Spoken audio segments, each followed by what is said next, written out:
Hollywood silver screen presenting Ant Man and the Wasp Quantumania. कहानी की शुरुआत में दिखाया जाता है कि स्कॉट जो कि एंटमैन है वो पूरे शहर में फेमस हो चुका है। सब लोग उसे जानते हैं, उसकी रिस्पेक्ट करते हैं क्योंकि एवेंजर्स के साथ मिलकर उसने पूरी दुनिया को बचाया है। और दूसरी तरफ होप जो उसी के साथ रहती है उसे दिखाया जाता है जो कि पिन पार्टिकल्स पर रिसर्च करके उसकी मदद से दुनिया को और भी बेहतर बनाने की कोशिश में लगी हुई है। उन सब की जिंदगी बहुत अच्छी चल रही होती है। स्कॉट के पास अपनी अब पूरी की पूरी फैमिली है जिसमें स्कॉट और उसकी बेटी कैसी, होप, हैंक और जेनेट सब होते हैं। और स्कॉट ने अपने ऊपर एक बुक भी लिखी होती है जिसे वो अपने सामने बैठी ऑडियंस को सुना रहा होता है। और तभी उसे पुलिस स्टेशन से कॉल आता है और अब स्कॉट और होप दोनों के दोनों पुलिस स्टेशन पहुंचते हैं। जहां पहुंचने पर उन्हें पता चलता है कि पुलिस ने उनकी बेटी कैसी को होमलेस लोगों के लिए प्रोटेस्ट करने के लिए अरेस्ट किया था क्योंकि वो पुलिस के काम में रुकावट डाल रही थी। अब होप और स्कॉट कैसी को वहां से छुड़ाकर अपने साथ ले जाते हैं और स्कॉट उसे समझाता है कि तुम्हें सब नहीं करना चाहिए, मैं तुम्हें एक नॉर्मल जिंदगी देना चाहता हूँ। पर कैसी कहती है कि वो अब बड़ी हो चुकी है और अपना ध्यान खुद रख सकती है। उसके पास एक सूट भी है जो सुनकर वो हैरान हो जाता है क्योंकि उसे उसके पास सूट है इस बारे में कुछ भी पता नहीं होता। वे सब के सब हैंक के घर जाते हैं और पूरी फैमिली साथ में लंच करती है और उनके बीच बहुत सारी बातें होती हैं जिन बातों से स्कॉट को ये पता चलता है कि उसकी बेटी पहले भी जेल जा चुकी है। स्कॉट अपनी बेटी को समझाता है कि और भी तरीके हैं दूसरों की मदद करने के। वहीं होप अपनी मॉम जेनेट से क्वांटम रेल्म के बारे में पूछने लगती है पर जेनेट बात टाल देती है और हैंक बातों को घुमाते हुए उन्हें एक रूम में लेकर जाता है जहां वो उन्हें अपनी क्रिएशन दिखाता है जो कि एंड्स पर है, इसमें वो खुद को और भी ज्यादा विकसित कर चुकी हैं। कैसी बताती है कि वो काफी समय से क्वांटम रेल्म पर रिसर्च कर रही है क्योंकि उसे भी इसमें बहुत ज्यादा इंटरेस्ट है और हैंक ने और होप ने भी उसकी इसमें बहुत हेल्प की है। और कैसी ने एक सैटेलाइट डिवाइस बनाया है जिससे क्वांटम रेल्म में जाए बिना ही यहाँ बैठे बैठे उस पर रिसर्च कर सकते हैं। सबसे पहले डिवाइस क्वांटम रेल्म में एक सिग्नल भेजेगा और वहाँ के डेटा को कलेक्ट करके हमारे पास भेजेगा।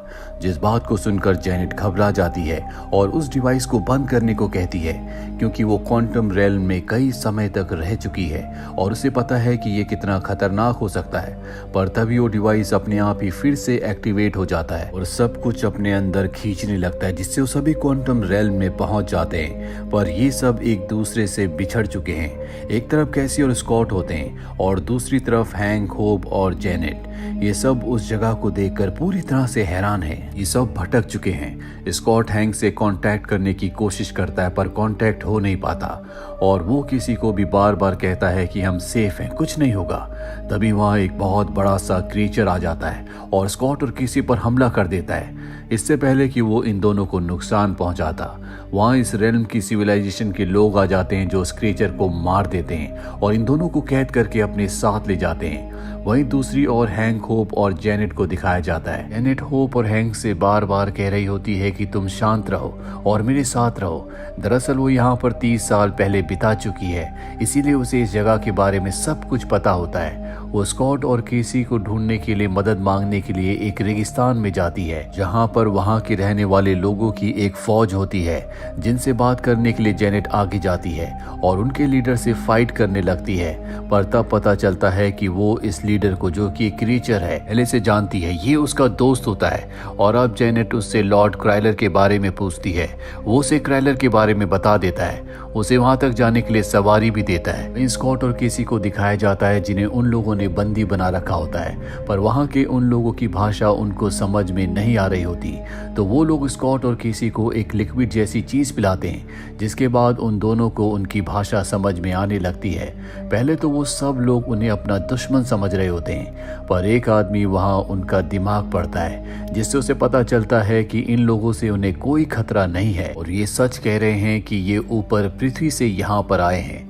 तभी उन लोगों की लीडर आ जाती है और कहती है कि तुम उसका शिकार हो और तुम्हें ढूंढने को कैंग आता ही होगा जिसने इस जगह को नर्क बना दिया है। वहीं हैंक, होप और जेनेट एक बार में पहुंचते हैं। जेनेट हैंक और होप को भी वो लिक्विड पीने को कहती है जिसे पीने के बाद केसी और स्कॉट ने उन लोगों की भाषा को समझना शुरू कर दिया था। इसके बाद यहाँ पर क्राइलर आता है जिससे जेनेट मदद मांगती है क्योंकि एक समय पहले उन दोनों ने एक साथ मिलकर कैंग के विरुद्ध विरोध किया होता है और उनके बीच बातें हो रही होती है। तभी क्राइलर कहता है कि तुम और तुम्हारे साथी यहाँ है। फॉर्मूला यानी कि पिन पार्टिकल्स कैंग को दे दो क्योंकि उसे अपनी बात मनवाना अच्छे से आता है। पर जेनेट को ये बात अच्छे से पता है कि कैंग को जो चीज़ चाहिए अगर उसे मिल जाए तो पूरी दुनिया खतरे में पड़ जाएगी और वो ऐसा नहीं होने देना चाहती। लॉर्ड क्राइलर उन्हें कैंग के पास ले जाना चाहता है पर जेनेट उन पर हमला कर देती है। उनके बीच लड़ाई होती है और बसते बसते उनके हाथ एक स्पेसशिप लग जाता है जिसे हैंक उड़ाता है और वो लोग वहां से निकल जाते हैं। वहीं दूसरी ओर वो लीडर जिसका नाम जेंटोरा है वो स्कॉट को बता रही होती है कि कैसे कैंग ने उन पर हमला किया, कैसे अपना एम्पायर खड़ा किया। कुछ लोग भाग गए और जो बच गए वो हमारे साथ मिलकर उनके खिलाफ लड़ने में मेरी मदद करते हैं। और तभी वहां पर कैंग के सिपाही आ जाते हैं जिनका लीडर मोडुक होता है। ये सब उनसे लड़ने लगते हैं पर जैसे वो लोग जेंटोरा पर भारी पड़ने लगते हैं तभी कैसी उनकी मदद के लिए उनके पास जाती है क्योंकि कैसी के पास भी उसका सूट मौजूद था और उनके पीछे स्कॉट जाता है। ये दोनों सबके साथ मिलकर उनसे लड़ते हैं पर कैंग की टीम उन पर भारी पड़ने लगती है और मोडुक जैसे ही अपना फेस स्कॉट को दिखाता है तो वो शॉक्ड हो जाता है क्योंकि वो उसका पुराना दुश्मन था जो यहाँ क्वांटम रेल्म में फंस गया था जिसे कैंग ने अब किलिंग मशीन बना दिया होता है। वही जेनेट अब होप और हैंक को अपना सच बता देती है जो वो उन सब से इतने समय से छिपाती रही। वो कहती है कि जब मैं क्वांटम रेल्म में थी तब मैं कैंग से मिली। उसने कहा कि वो बस एक ट्रैवलर है और उसका स्पेसशिप खराब होने की वजह से वो यहाँ पर फंस गया है। उसका स्पेसशिप मल्टीवर्स में ट्रैवल कर सकता था और साथ ही मुझे भी अपनी बेटी होप से मिलना था। तो कैंग ने मुझे दिलासा दिया कि अगर ये स्पेसशिप ठीक हुआ तो मैं वादा करता हूँ कि तुम्हें तुम्हारी टाइमलाइन में वापस भेज दूंगा जहाँ से तुम आई हो। जिसके बाद मैंने उसकी हेल्प की। कैंग का स्पेसशिप उसके माइंड से चलता है क्योंकि वो उसके ब्रेन से कनेक्ट होता है और उसके लिए हमें क्रिस्टल ऑर्ब को चार्ज करना पड़ा और एक टाइम बाद हमने ऑर्ब को चार्ज कर दिया। पर जैसे मैंने डिवाइस को छुआ तो मुझे कैंग की सभी मेमोरीज दिखाई देने लगी। इसमें उसने कई यूनिवर्स कई प्लैनेट्स को पहले ही तबाह किया होता है और बस मुझे सिर्फ बर्बादी ही बर्बादी दिखाई दी। तब मैं बहुत बुरी तरह से घबरा गई और उस क्रिस्टल ऑर्ब को लेकर भागने लगी पर तब तक देर हो चुकी थी क्योंकि कैंग को गुस्सा आ चुका था और वो यूनिवर्स को डिस्ट्रॉय ना कर दे। इस डर से मैंने अपने पिन पार्टिकल से उस एनर्जी क्रिस्टल ऑर्ब को बहुत बड़ा कर दिया ताकि वो उसका इस्तेमाल ना कर सके।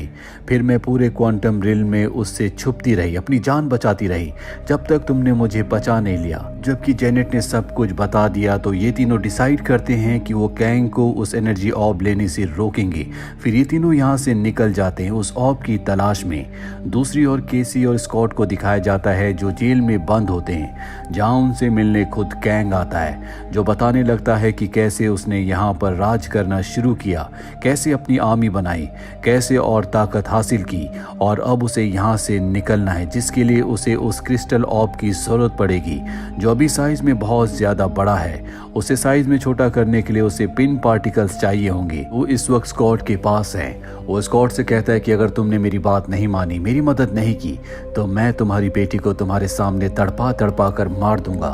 स्कॉट उसकी मदद करने के लिए मान जाता है और जैसे स्कॉट उस ऑर्ब के सेंटर में जाता है इसके बाद उसके कई सारे डुप्लीकेट्स वहां बनने लगते हैं जिससे उसे कुछ भी समझ में नहीं आ रहा होता कि यहाँ पर क्या हो रहा है। स्कॉट कुछ नहीं कर पा रहा होता पर वो धीरे धीरे अपने दिमाग पर काबू पा लेता है जिससे वो सभी डुप्लीकेट्स मिलकर उसकी मदद करने लगते हैं। पर फिर भी वो वहां तक उस ऑर्ब तक नहीं पहुंच पाता और वहां से वो सब नीचे गिरने लगते हैं। पर तब तक होप को स्कॉट का सिग्नल मिल चुका होता है और वो उसी वक्त वहां उसकी मदद करने आ जाती है। ये दोनों साथ मिलकर पिन पार्टिकल से उस क्रिस्टल ऑर्ब को छोटा कर देते हैं और अब वहां पर हैंक और जेनेट भी पहुंच चुके होते हैं। जेनेट उस ऑर्ब को कैंग को देने से मना करती है पर तब तक कैंग वहां आ चुका होता है और वो इस ऑर्ब को अपनी ओर खींच लेता है। स्कॉट और होप उससे लड़ने लगते हैं पर उसका कोई फायदा नहीं होता क्योंकि कैंग काफी शक्तिशाली होता है और कैंग अपने साथ जेनेट को वहां से ले जाता है क्योंकि मोडुक हैंक से लड़ने में बिजी था और अपने साथ जेनेट को ले जाने के बाद जेनेट को बताता है कि उसने टाइमलाइन में देखा। उसे पता चला चला कि कई मल्टीवर्स तबाह हो रहे हैं उसके वेरिएंट्स और लोगों की वजह से। तो उसने टाइमलाइन पर ही कंट्रोल पा लिया।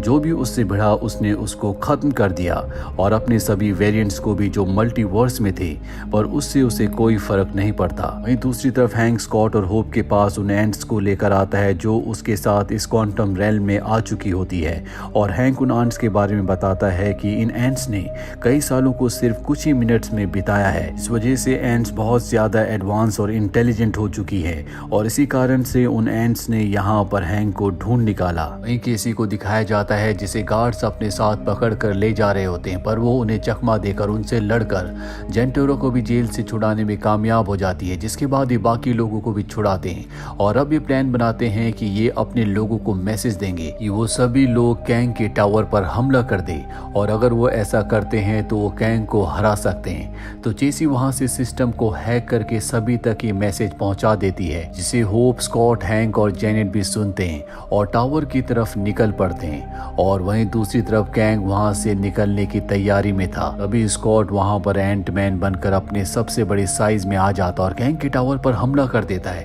कैंग अपने शिप्स को ऑर्डर देता है कि एंटमैन को खत्म कर दिया जाए और जब वो सब के सब एंटमैन पर भारी पड़ने लगते हैं तभी वहां पर जेंटोरा की पूरी आर्मी आ जाती है एंटमैन और बाकी सब की मदद करने के लिए और सबके बीच बहुत भयानक और खतरनाक लड़ाई होती है और कैंग मोडुक को कैसी को खत्म करने का ऑर्डर देता है और कैसी भी अपने साइज को बड़ा करके एंटमैन के साइज में आ जाती है और एक ही पंच में वो मोडुक को ढेर कर देती है और उसे समझाती है कि अगर तुम चाहो तो अभी भी सुधर सकते हो। वहीं हमें कैंग को दिखाया जाता है जो अपने शिप को उड़ाकर यहाँ से जाने वाला था और एंटमैन के एक जोरदार झटके से उसका स्पेसशिप टूट जाता है। वो बाहर निकलकर सबको मारना शुरू कर देता और बहुत गुस्से में था तो स्कॉट्स और होप पर भी भारी पड़ने लगता है और कहता है कि मैंने कई यूनिवर्सिटीज को और कई एवेंजर्स को भी मारा है। ये कहकर वो अपनी बड़ाई कर ही रहा होता है कि वहां पर हैंक आ जाता है अपनी सारी की सारी एंट्स को लेकर और जैसे ही वो सभी एंट्स कैंग पर हमला करने को आगे बढ़ती हैं, कैंग एक शील्ड बना लेता है और वो एंट्स इतनी सारी थी कि कैंग उन्हें अपनी शील्ड से भी रोक नहीं पाता।